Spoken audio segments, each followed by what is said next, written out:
Danny Kwang, welcome to Tasty Humans. It's the second one that I've done. So thank you very much for being here. I'm very Thank you. excited that you're here. And I know you for three things, Yeah. okay, which is sauce, DJing and a love of music, and bad words. Yeah, well, less of the bad words now. I've had to rein it in a little bit over the last couple of years, so I'm nowhere near as bad as I was.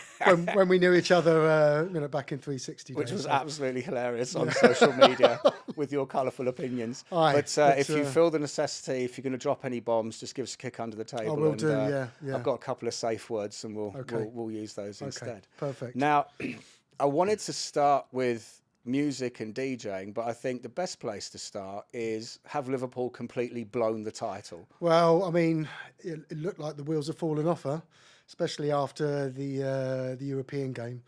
I think this season while we have managed to salvage a lot of games, we tend to start off quite poor, and I think a lot of teams are now wise to that. So if they hit us with that massive intensity in the first, let's say 10, 15 minutes, they're pretty much guaranteed a goal, which has definitely happened yesterday and the previous games. Why they've bottled it, I don't know. But So they've bottled it then? well, I don't know. I mean, I thought that until the Arsenal Villa game. Oh, so they now, proper bottled it. I was watching So that, now it's almost even. So I would love City to drop a couple of points to make it, that more interesting and keep it going till the last game of the season. I can't see it happening unless Spursy are not Spursy and they can, maybe Spursy win were or proper Spursy over well, the that's weekend. right, they were. So who knows? It's only what's the difference in points now? 3 points, 2 points? 2 or 3 points. I think it was 71 with Arsenal. Their head on goal difference. I think about 2 points. So yeah, it's highly unlikely City are going to drop points because they never do in the second half of the season. And Always look, stronger. I'm no one to talk as a Chelsea fan, so we play tonight. We'll probably lose, and our season's a complete disaster. Well, I'm hoping you're going to claw it back and finish above United, and I think you've got the That would be nice. I think you've got the ability to do it. I think secretly, because the pressure isn't on you at all. Well, it is, but it's it is from that respect. But in the media at the moment, it's Liverpool. It's Arsenal now. It's the focus on that top end and United. Talks about us, so I think you've got the potential to creep up, and if you can finish above United, brilliant. Well, listeners, Kevin Keegan once said I would love it. Yeah. So look, I suppose a great place to start would be you as a DJ, because that's where we first met. Yeah. So as a question I like to ask all people that get into music and stuff like this, at what point in your life did you go, yeah, I want to do that? I've been collecting vinyl probably since the late 80s. And I've loved music for as long as I can remember. And a friend of mine at school, Ian Graham, he was an avid music fan as well. And we shared similar tastes in music. And I remember, I think it was the early 90s, we managed to secure a pub gig. I can't. Awesome. It was in Middlesex somewhere. I can't remember the name Where of the are you pub. originally from, sorry? Right. I was born in Luton. Younger days grew up in Toddington, and then moved to London, well, kind of Heathrow, when I was 13. So had a great childhood in the countryside, and then from teenage years, kind of became streetwise. Let's say. So nice childhood. So and then obviously lived in Leeds for a bit, but So I remember we had this pub gig, and it was just me, Ian, and I think 4 of our mates turned up. So it wasn't about DJing, it was just an opportunity to play music.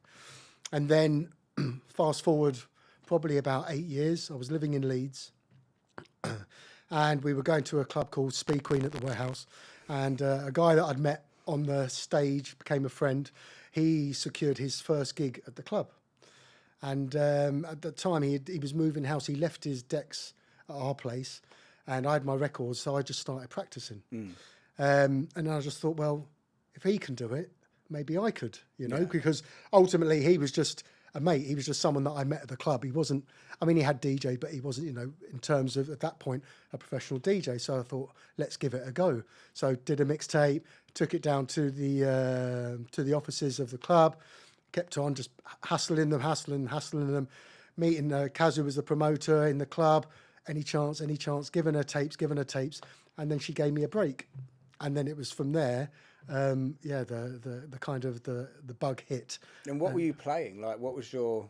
Well, when at Speed Queen, you had 2 rooms. So the main room was house music, and upstairs was anything but house music. Okay. And it was all vinyl these days. This was before Vinyl's CDJs. tough Yeah, to this was before DJ, CDJs. Yeah. So upstairs was you had to basically, do your time upstairs, and then if you played house at the same time, or if you were a house DJ as well, you maybe got a chance to play in the main room.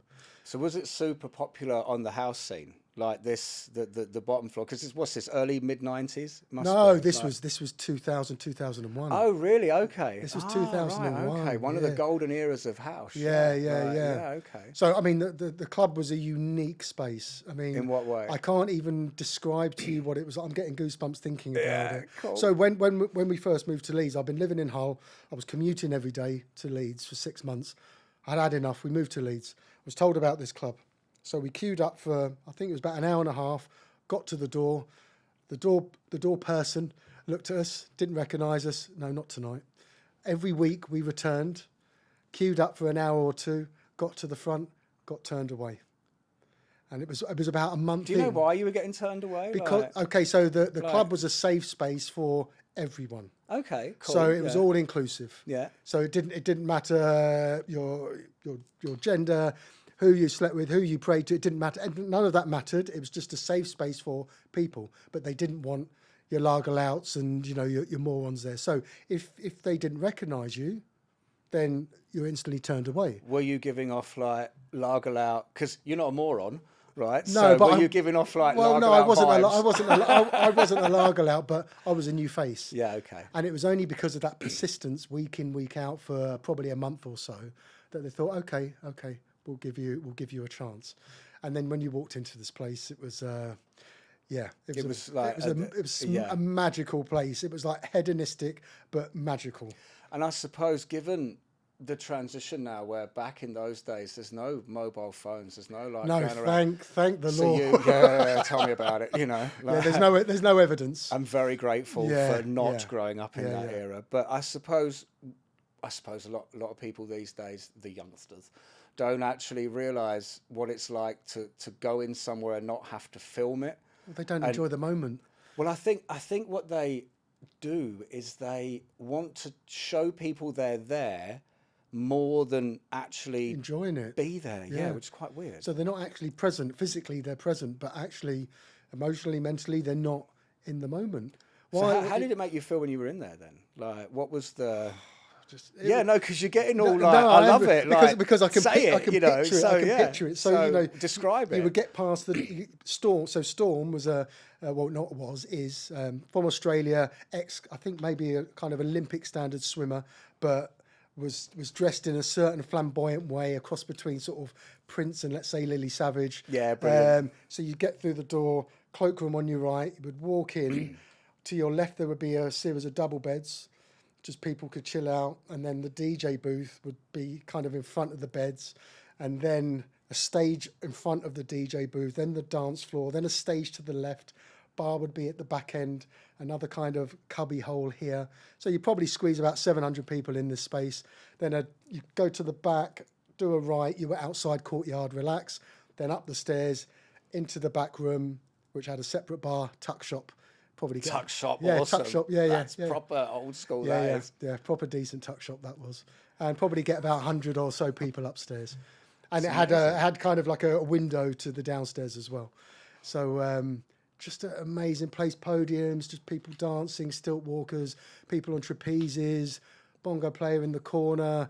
Someone dressed in something over there, and God knows what over there, and a robot there, and people from all over the country travelling to this amazing space. I think that was also a really, really special time when everyone did travel up and down. Because in the UK, there's so many different hubs with great clubs. That's right. And people would make the effort. So there would be people driving from London, people coming down from Scotland, and then across the Pennine and all around. So it was just a wonderful place, and the place that I could go on my own. I could bowl up at midnight. And I'd know that I would know that there would be people there that I knew. So where else did you then progress as a DJ? Where did that sort of take you? Well, it was primarily within Leeds, so that was probably my main That was my main passionate gig. And then there were other clubs within the city that I was playing at, whether I was guesting, whether I was a resident. A friend of mine at the time, we put on our own party. It was a Sunday afternoon in a small bar, 100 people, and it was just about jamming. So we would play. We had a couple of live vocalists, mate on keyboards, another mate playing bongos, someone else on saxophone. We got a turntablist in, and it was just a jam, you know, just people. We would just play records, and the girls would sing if they knew the words, and the other guys would just come in and out, and then it's like a house party. Yeah, just in a little bar. We got voted like top 5 in the top 5 nights in Mixmag, and then we ended up being asked to play to host the back room. That's cool in Mixmag, yeah, because that was a big deal. Yeah, and then from that we got asked to host the back room at Gatecrusher, and Paul van Dyk was playing. I remember Paul van Dyk was playing. I think it was like it was some form of birthday, and I'm not a trance person at all. It's not my thing. So yeah, me either. Yeah, it's not my thing. But so we had 2 coach loads of people go over to Sheffield, Gatecrusher, great night, and then we managed to get up into the gantry. So we closed the room. He was finishing off playing his last record. I'm getting goosebumps again. Yeah, brilliant. And just loving it. Just to look down and see like what 1,000 people, all their hands in the air, and so I get it. Trance is not my thing, but I got it. I understood why. What was it you didn't like about trance? I never liked it, but what is it you didn't sort No, of... for me, I like my music more soulful, more kind of the funkier edge. Yeah. Trance is, I get it. It's just not for me. It all sounds the same. It doesn't really go anywhere. No, it that's just all what I sounds always the same. felt like. It's a bit too... Yeah. Bit too transient. Like, where's the explosions? Where's the fireworks? Yeah. But anyway, good luck to him. Yeah. So when did you come out here then? Like, what was the turning point for that? To February the 1st, 2012, I landed in Dubai. Okay. I was living in London. I was just getting bored of London, kind of getting dragged into the sort of same things that I was doing before. I wanted to escape it all. Had an opportunity, got a job opportunity. Thought, let's give it a go. And what was that? Well, initially I was employed to manage the Giorgio Armani boutique. Oh, cool. And then during my induction, they asked me to go and manage Jimmy Choo instead. So how did you get into the high-end fashion then? You know, because that's not an easy thing to, you know, they don't just hire anyone, you know, even if you start off as a sales assistant. I know a few people that do it, but you have to like get chosen almost. So how did you end up in that? Well, no, because I'd previously worked for Harrods, so I was the men's ready-to-wear manager. So I used to manage the tailoring department, ground floor. How was Harrods? It's quite a special place. It's and this was when Al Fayed was still alive. So you would get a message from security. Chairman walking, he'd be coming down, I think, from his office, maybe on the 5th floor, and he'd come all the way down. And so some of my team, they had been there since the 70s. So I had guys working there for like 30 years, 40 years. So they knew Mohammed Al Fayed, you know, personally. Yeah. So he would come down. How are you, Mr. Whoever? Da, da, da, da. And so he would always make a beeline for our department. So a great education in service, luxury service, and also opened my eyes to a more international type of clientele. I'd also worked on cruise ships, so I'd managed retail operations aboard cruise ships, which for me is the highest, let's say the highest stage in terms of service. Harrods came very close, operationally. Cruise ships over Harrods? Yeah, for in terms of service and operation, for me, that's been kind of the standard that I've then held everyone else to in every job that I've had in that kind of arena. So when I was in Harrods, that kind of tweaked my luxury service element, but the operational excellence that I learned and had to deliver on cruise ships, I then held everyone else to in all my other retail roles after that. I find that quite fascinating because I would always think that Harrods is the pinnacle. It is for luxury. Know? It is for luxury. But for operational service standards, you're right. I think when someone says cruise ships, I just always think, you know, P&O Ferries carnage, but maybe that's my upbringing. Well, I mean, we weren't QE2. Yeah. This is Royal Caribbean. Right. Okay. However, you have to bear in mind that you're working 7 days a week for 6 months. So as the basically you get back to port, let's say Sunday morning. You're getting your stores on. You're getting all your new stock on for the following cruise. The last passenger gets off, let's say around 10 a.m. and the next passenger or the new passenger for the new cruise is then embarking around 12:30, 1 o'clock. And in that turnaround, the ship is spotless. I mean, spotless. I mean, it's kind of like carnage to this pristine beast that the passengers wouldn't have a clue. So knowing the work and the amount of effort that goes behind the scenes, and obviously everyone else, but from my point of view, having to turn that ship around in such a short space of time and have it looking immaculate, and then presenting yourself in that kind of a elevated way. Yeah. That's, like I said, that's what you speak so eloquently about it as well. Like 5 minutes ago, we're all Gatecrasher, Carnage, DJ, and Goosebumps, and now you're all like different hats. Yeah, you've got to put the hats on. For the right. So when you were on the ship, were you allowed to?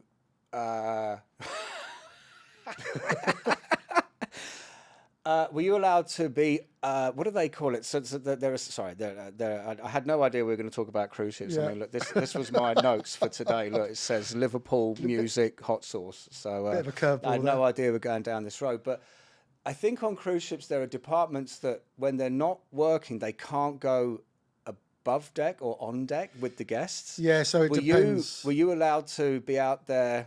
We were allowed. So as I was a retail manager, I was classed as an officer. So I was only a one stripe officer. So basically I was allowed obviously we had officers mess, we had staff mess, and then we had crew mess. So officers mess I maybe went in. Yeah.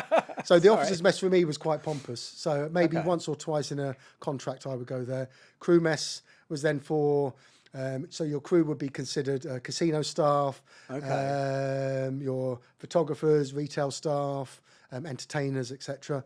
And then your crew mess, which is kind of below level, that's everyone. And for me, the best food was always the crew mess. Okay. Always. You get your authentic Indian food, Caribbean food, African food, and it was authentic. See, you've always been a foodie as well. Yeah. And one of the questions I was going to ask you is, that term, foodie, right, I think coming from my line of work, which is obviously running F&B operations at Media One Hotel and been in this, 20 odd years, is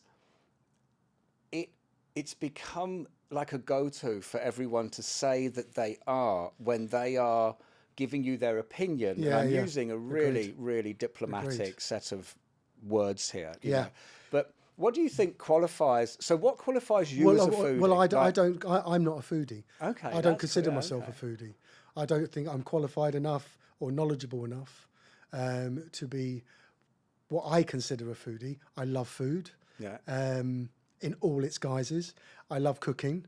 I'm, like I say, I'm not trained in any way, shape or form. But also I have an opinion, but it doesn't mean that my opinion is the right opinion. So I don't qualify. I don't consider myself a foodie at all. I love food, and I'll have an opinion, but I'll always be diplomatic about it as well. So what do you like? I say, who do you think are sort of Dubai's biggest food influencers? I suppose it's a bit of a strange question, but because I'm on the receiving end of everyone's requests to actually sort of, use their services on social media, it's like, but who do you think are some of the sort of the big players here in this sort of world? Or do you not? Well, no. For me, I would say the people that I would respect their opinions that I respect. Courtney Brandt, and we work with her as well in my day job. So, but yeah, her opinion I respect. Dan Fahey, his opinion I respect, and Liam Collins. Right, we'll get them in. Yeah, you know what I mean? Yeah. I mean, look, they're nice people. For me, they're qualified foodies. They kind of do it for a living as well, let's say. And yeah, their opinion I value because I know that it's honest. Mm-hmm. Whereas I think there are quite a few people out there who are paid to do reviews. 100%. Therefore, for me, their reviews are not honest. Do you know? Yeah, there are, and I think that the ones I just always like really, really honest feedback. Yeah. And anyone that can give that to us. And it needs to be constructive as well. And I've had incidences with people where they come in and they do their review and then they write positive stuff about it, but then they tell you that they didn't like it, and I'm like, well, that's no good to me. Yeah. Do you know what I mean? Yeah. So it's a strange, it's become a strange marketplace. Yeah. But what do you think of the Dubai food scene then, and sort of how much has this evolved since 2012? I mean, it's crazy at the moment. I mean, it's wonderful in some respects. The fact that we have Michelin here now is elevating standards. There will be people that say that that's not a good thing, but I think it's a great thing. Yeah. It gives us a spotlight on the city and something else to be proud of. I think it helps attract talent here. The flip side is that, as you know, the market is saturated. I mean, how many restaurants in Dubai? What, 13,000, something like that? I think by TripAdvisor's last estimations, it's crazy. Yeah. So the fact that the market is so saturated, I think it's really tough for venues to succeed here and flourish. I think there were probably a lot of venues that don't have the opportunity to showcase the talent that they have. Because maybe they're being outshone by venues that have a bigger marketing budget, that can kind of, shout about it more on social media and the rest of it to attract, footfall to their venues. So I think it's a shame that there's probably a lot of talent here that we don't get to see. I think a lot of venues that they don't get the chance, like I said, to flourish. If you make it 18 months, 2 years, then you're doing something right. Yeah. And if you're making 3 to 5 years, then you're on to something for sure. Yeah, you know what? I couldn't agree more. The staples like Zuma, the main in JBR, Asia. Yeah. Even places like Garden on 8 and stuff like that, which of course that's one of mine, so I'll give that a little plug. But I could name it, hundreds more, but to actually get that longevity cycle and still be in business in Dubai past maybe 4 or 6 years is an incredible achievement. Yeah, definitely. What are your favourite places then? Where do you go? I suppose the favourites would be Mythos. Yeah. I'm not it's not about flamboyancy here. It's just about good food. Mythos has kind of been a place that the missus loves it. And it's kind of a place that we gravitate towards a lot because you know what you're going to get. It's another one that's been here a long time. Yeah.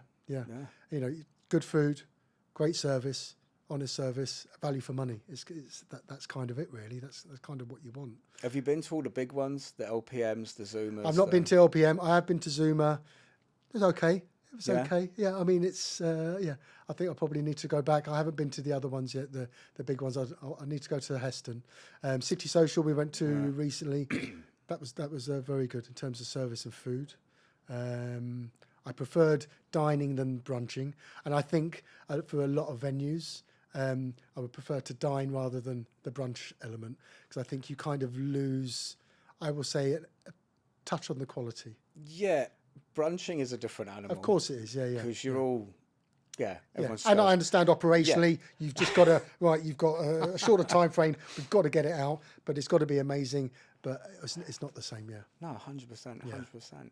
Okay, so, Liverpool, DJ, Gatecrasher, Harrods, high-end fashion, cruise ships, hot sauce. So I think this, for me, is super interesting. But just, from the top, how did this come about? Because not knowing that you worked at Harrods cruise ship, and I know you're in high-end fashion, but to get from that to this, what is that? What is that? Tell me, what's the journey? It was it wasn't intentional. So let's just start by saying that. So it was during COVID. I was out of work. So just doing a lot of cooking, obviously, like many other people, just trying to fill the hours. There's a social media group called What's for Dinner in Dubai, which is, for me, the best community on social media. It's just nice people, just sending recipes, photos of whatever they've cooked. It could be anything from beans on toast to a fabulous barbecue. It could be a cheeseburger from McDonald's. It could be a lovely, but it could be anything. But everyone's just nice.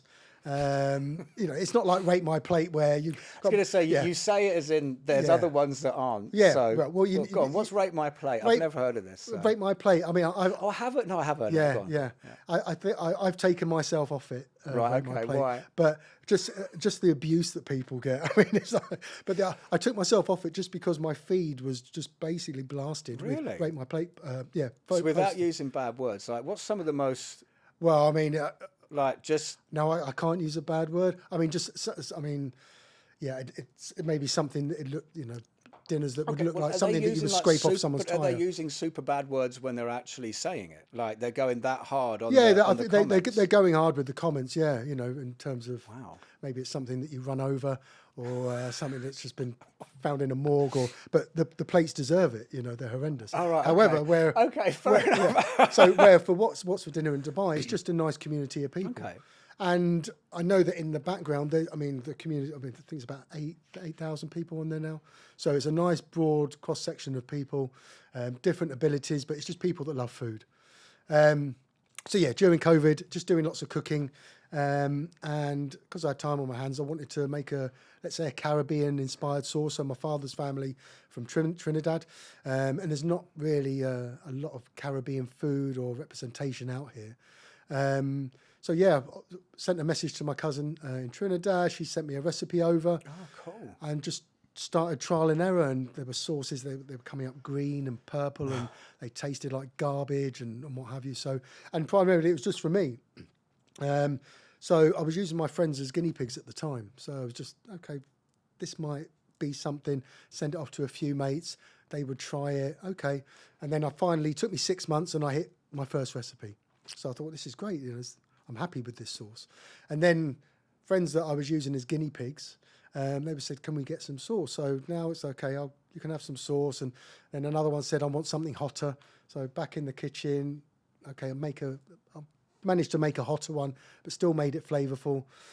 And then friends of friends and what have you. And then it's like, okay, well, now I need an identity, you know.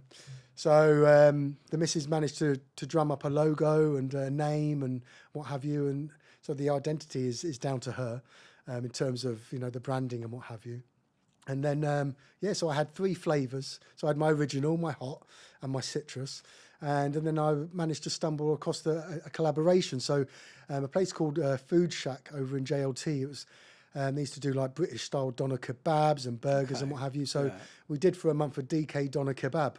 So I told them it had to be pita bread, had to be served separately. So the meat separate from the pita. So when it arrived to the customer, the bread wasn't all soggy.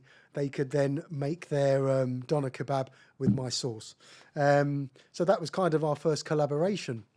And it was quite cool, you know, what went from just a project for me, for myself, all of a sudden now I've got people that like it, they're buying it, I've got a label on it now, and now I'm doing a collaboration with albeit, you know, a small venue, but we're doing something. Okay, so let's see what we can do with this, you know.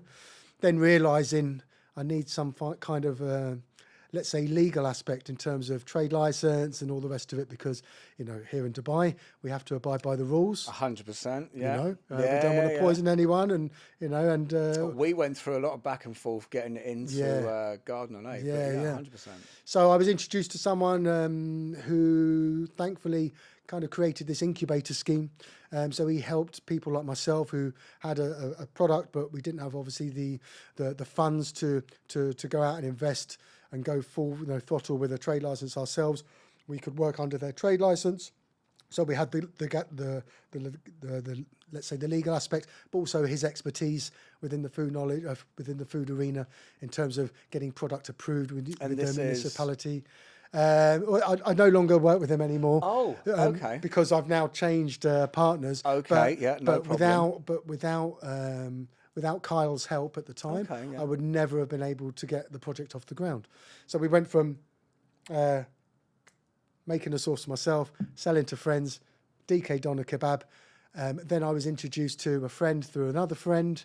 So this was Sam Rose introduced me to my friend Zuki, who's my friend now, and they were opening a Drift Burger at Expo, so part of Gates Hospitality, and sent some sauces over there. They tried them, and then I became the sauce provider, sauce supplier to a Drift Burger. So a Drift Burger were turning over a ridiculous amount of burgers. So I was there. Can I say this now? So I was You can say what basically you want, so okay. go so, ahead. So yeah, so we're supplying, you know, like 10, 15 litres a week of sauce, and having to go through. We couldn't get it through the normal channels, so I'm taking rucksacks of sauce through security to drop off to the burger joint. Brilliant, as they, brilliant. you know, Illegal sauce. illegal sauce smuggling. Smuggling, yeah, brilliant. Yeah. So as we're going through, you know, through the X-ray machine, that, you know, what's this? Oh, I'm just dropping some samples off to this pavilion, that pavilion, but supplying them. So for me, that was great to be associated with Adrift. David Myers, Michelin star chef. But then obviously Gates Hospitality, quite a large group out here. And yet again, it was another kind of stepping stone for me to I don't know, just get the brand out there. Just really. keep going. Yeah, just to see where. I mean, ultimately, like I said, I never intended it for it to be anything. But as it started to take off, it was just like, let's see what happens. You know, and also a kind of self-preservation. If it all goes to pot, then I'm not disappointed. I've always said from day one, if it never works out or if it doesn't amount to anything, I never have to buy hot sauce again. So if I kind of look at it like that, I can't be disappointed in some respects, you know. Well, one of the good things that came out of COVID was people were forced into a position pivot, of making good use of their time. Yeah. I think his you know, we all went through it. Do you know what I mean? Everyone did on the planet. And I think that so many people were forced into a position of having to try and do something. And from that, so many great ideas were born, you know? Yeah. It's amazing. Well, there were a couple of other sauce brands that kind of inspired me. And who were they? To go. So you've got Melody Mock. She has the brand called Curious Elephant. Asian inspired sauces, absolutely amazing. One of the few few other brand sauces that I keep in my fridge. I mean, absolutely amazing. And then there's Ambica. She has a brand called Hot Sauce, so Haute.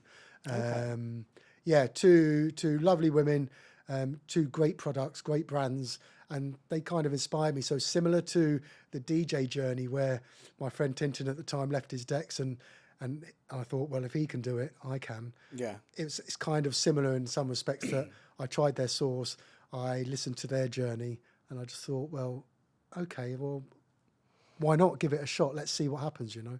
So they kind of inspired me and motivated me at the time as well. No, amazing, man. Like, so how big is it now? Like, where are you at with the process? Like, because I think the thing is that it's such a difficult market to break into. So it's almost one of these conversations for anyone watching this.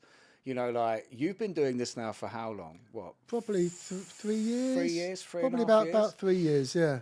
So with all the sort of the blood, sweat and tears and everything that's gone into it, and because obviously I follow you on Instagram, and you're now doing a lot of these. They look like sort of open shows where you have a stall and a stand. Yeah, so Right Market we've been doing recently. I mean, it's huge now in Dubai, and they have other sites across the country. But that's been a great platform to meet people, to meet new customers, and actually get people to try the sauce. That's the most important thing for me.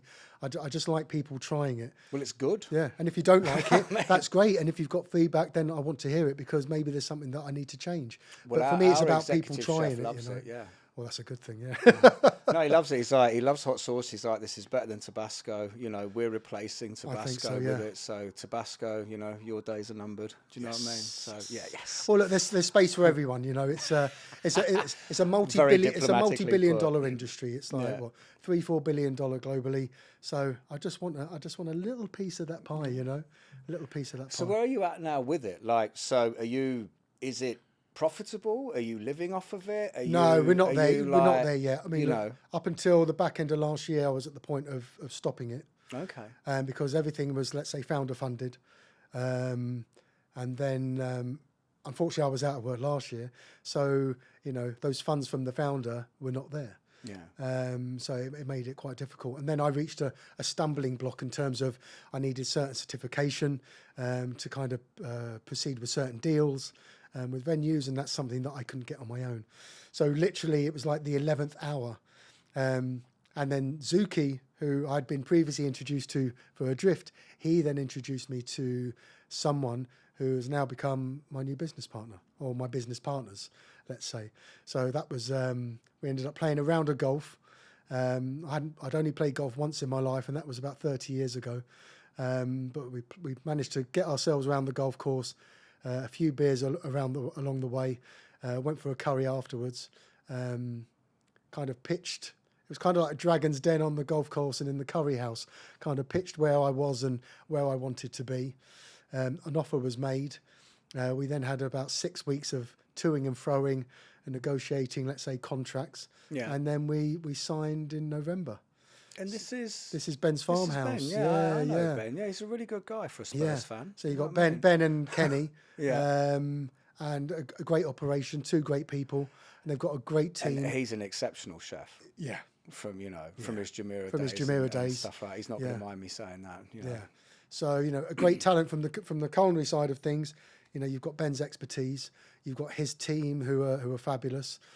But then it's not just about the investment, it's about the infrastructure and the kind of that behind the scenes element. So it's the production, it's the storage, it's the marketing, and it's everything goes with it. So as with Dragon's Den, when you have someone accepting a Dragon's offer, it's not primarily for the money, even though that obviously helps. It's the expertise that those Dragons bring, and really for me it's the expertise that Ben and Kenny bring and their team bring that, I could have sourced funds from somewhere, but I would have still had to have done it all on my own because it was just me. I was before we signed with them, it was me that was cooking, bottling, labeling, delivering, selling, social media. I'm doing everything. Hectic. You know what I mean? It's a lot of work, and I don't mind doing it, but there comes a point where you can't physically do it all.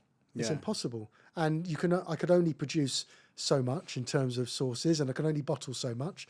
And the wife was getting fed up with having vats of sauce cooling down on the dining table and the apartment stinking. I know your wife, and I can just imagine. And she's super cool. You know what I mean? She's been very tolerant. Yeah. Very tolerant. But I can almost picture the look on her face of really? Yeah. You know what I mean? What the hell? Again, It's just so, she's been super tolerant. So, but something had to give. So thankfully, I'm not a religious person, but someone up there or something in the universe, was very kind to me. To be fair, I think it is proof that hard work, perseverance, bloody-mindedness, keep going. Yeah, you've got to keep going. Because don't give up. There's a lot of people that have tried to start things, and people, I think, myself included, and just didn't understand the effort, and didn't put it in. And so therefore you don't get anything out. But you've obviously put in so much effort and work, like say, bottling it, labeling it, driving it around, having the I nearly used a bad word. Having the energy to keep going to not let it, sort of get on top of you. And now, like you say, you're in a good position with it. We're in a good position, and we can kind of start planning now. So what are you planning? Well, we've already launched on the menu. So thankfully, we've got Benny Mac's, which is Ben and Kenny's first licensed venue. Okay. That's now open in Town Square. So we're on the menu with them. There should be a new venue opening soon. So hopefully we'll be on the menu there as well. Amazing. Launching with Media One Hotel, which has been it's been wonderful, and I have such an affinity with this place. This is not some predetermined plug. This is what I like about this, and this is why I think it's an awesome story, because you used a big customer here. Well, this was my place. So when I first moved to Dubai, I was living in JLT, and I came to Media One because my friend Dazza was DJing here, and then Dazza Descendry. DJ Dazza. DJ Dazza. Yeah, so Descendry was DJing here. Yeah. So he would DJ downstairs what is now QWERTY. I don't know what it used to be called before. Was it Cafe M? No, Cafe M is now Ciao Bella. Okay.